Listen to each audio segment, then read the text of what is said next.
The Chronicles of Neal. The staplers are coming. Be in 8th grade still. Be 3rd marking period now. Neal and I have been chilling for quite some time in that class. Nothing terrible has happened in a while. I started to think I would never see the wrath of Neal again. Lol, think again. So Neal had recently got his first cell phone. His parents bought him for him, so he could keep tabs on him better and whatnot. Neal loved the new phone and texted me frequently. As far as I know, I'm the only one he texted. So while we were sitting in class one day, the teacher actually attempted to teach the tard something. Neal sent me a text saying, "Hi. Mrs. Springer saw him send this text message unfortunately. She made the very terrible mistake of taking Neal's shitty cell phone. Neal didn't take to this kindly. In fact, he took it terribly.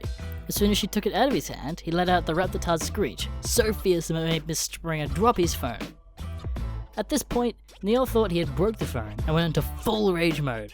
I made no attempts to calm him down because she brought this upon herself. The tards ran rampant. It was as if Neal was the lion tard, and he was leading an army of tards against Mrs. Springer, and all he needed was the blue face paint. The tards commenced their attack on anything within their reach. The same very tards the previous times were in reach of the stapler, and this time, Mrs. Springer wasn't smart enough to hide under the desk. The tard grabbed the stapler and hurled it with all his might. When it connected with Mrs. Springer, it was as if Chernobyl has just happened on her head. And she's down for the count.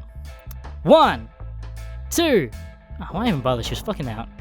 Now, it had appeared that if someone had suffered extreme head trauma, I figured it might as well help a little.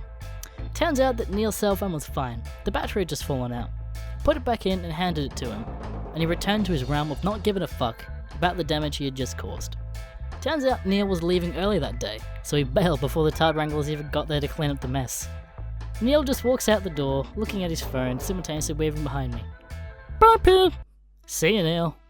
Clash of the Tards, Part 3. Be in 8th grade. Be in 4th marking period now. Shit has been far from smooth for Neal lately. As I said before, he destroyed some bitch recently and wasn't sparing a single fuck to give about it. Because this tard wrangler has been paying close attention to Neal, trying to prevent him from getting into any more trouble. Oh, nice try. During the period that I helped the tards out, there was a major tard emergency on the other side of the school. It required all the tard wranglers, so Neal was left alone for some time being. As soon as the tard wrangler is out, someone is walking over to us. It's James the dickhead, no doubt approaching to start some shit with Neal. Neal was playing Pac-Man Free Trial on his phone and could not give a shit about anything else going on. James is now standing directly in front of us. Hey Bill, why are you always with Neal? James, please leave us. Go read or something. But I want to see what Neal is doing. What you doing, Neal? Neal is completely focused on the Pac-Man game and is nothing else. James grows angry that Neal won't let him see what he's playing. James grabs the phone from Neal mid-game.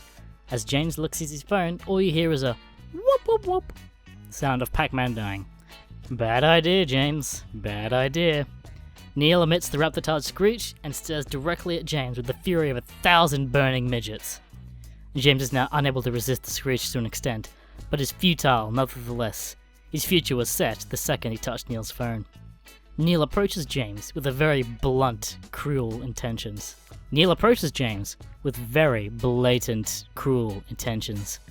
When Neal is within striking range, he begins to cock back his leg as far as possible.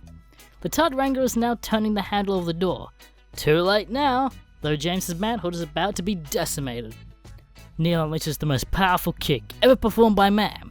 When it collided with James's nuts, it was as if there was a disturbance in the force. James drops for the second time now. He was throwing up due to Neal's intentions of making sure his family line ends with him. The tard wrangler restrains Neal as fast as possible, although it wasn't needed. Neal had stopped his screech now and was back to his oh so blissful state. As he was being yanked out the door, he waves to me. Bye, Pooh! I get a text 15 minutes later. Hi, Phil. People need to learn not to fuck with Neal's shit. Neal versus Bob the bitch. Be in 8th grade still. Be in the final few months of school before summer starts again. Kinda sad that I'm not going to see Neal for a while again. Walking into Tart HQ with Neal, in between periods. Neal wasn't paying very much attention, as usual. He was looking down his feet, as if he was mystified by how they'd allowed him to walk. I see Bob the bitch walking down the hallway in the corner of my eyes. Bob got this nickname because, well, she's a huge bitch, even to tards. Since Neal wasn't paying attention, he walks directly into Barb and knocks her on the ground. He quickly says sorry and motions to help her up. The bitch smacks his hand out of the way and yells, "Why don't you watch where you're going?" Poor decisions, thought JPEG. Neal takes this as an imminent threat and releases his short burst roar, only warning that he's about to slap someone's shit. Bob continues to yell, "Why are you making that sound, needle dick?" I begin to grow angry with her. "Bob, what the hell is your problem?" Neal just puts his arm in front of me, like he's telling me he's got this. Neal dives for her legs, and she topples her over. She struggles, but Neal has engaged his rap-the-tard strength. Resistance is futile.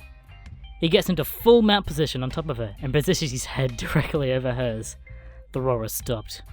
What the JPEG? All that can be heard throughout the hall is the sound of Logham being drawn up someone's throat. It's Neal. He slowly lets out the nastiest dribble I've ever seen drip out of someone's mouth, directly on her forehead. It seeped onto her forehead and then down the sides of her head. Barb proceeded to cry and gag so hard she was choking. Neal sees this as a sign he has won and releases her from her hard strength grapple. He says, "Come, Bill," motioning over towards the Tard HQ. It was as if he erased this memory from his head entirely. It was glorious! Unfortunately, that's where the Greentext ends, and it kind of just ends just abruptly, so yeah, fuck. All glory to Neal the Tard, I guess.